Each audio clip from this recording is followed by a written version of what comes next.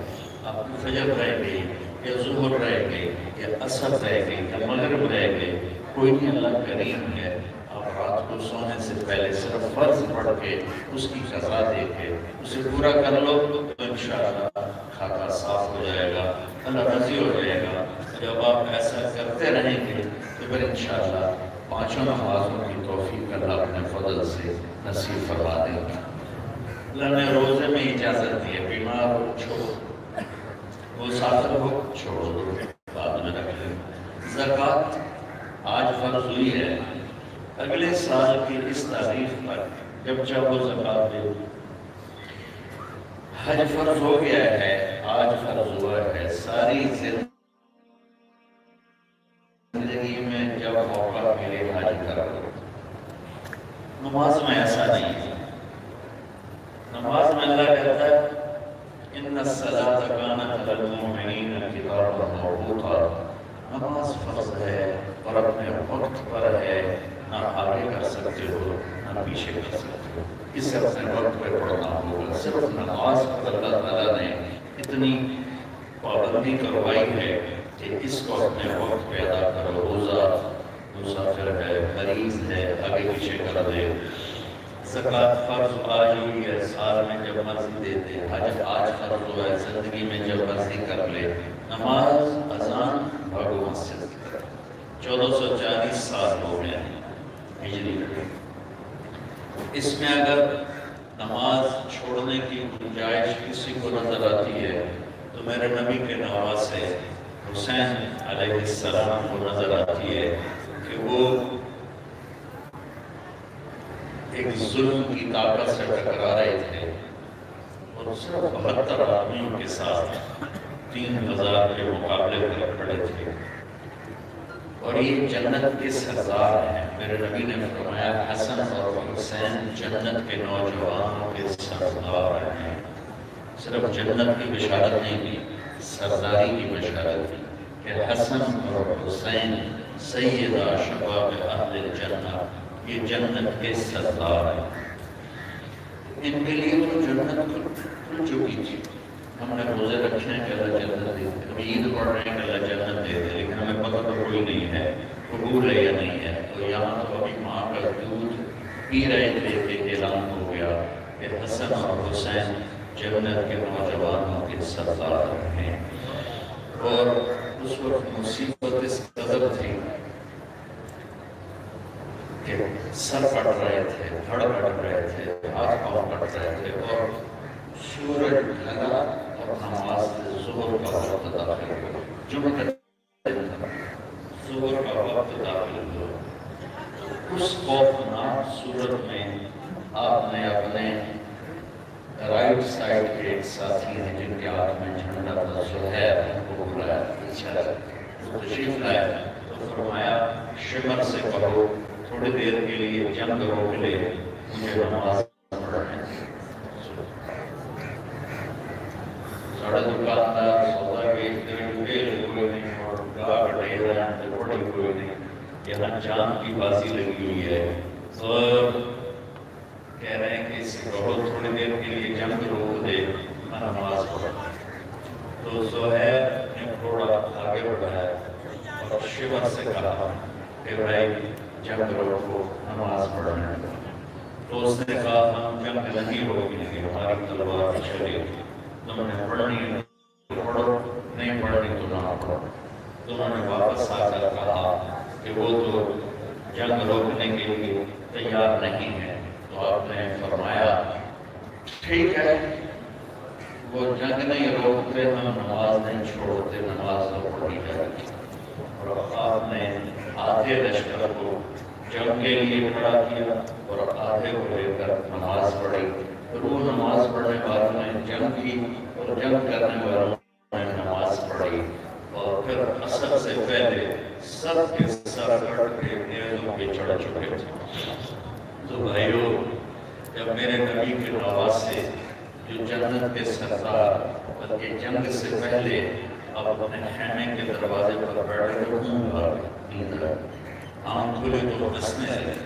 تو بہن زینب نے پوچھا یہ ہنسنے کا کون سا موقع ہے؟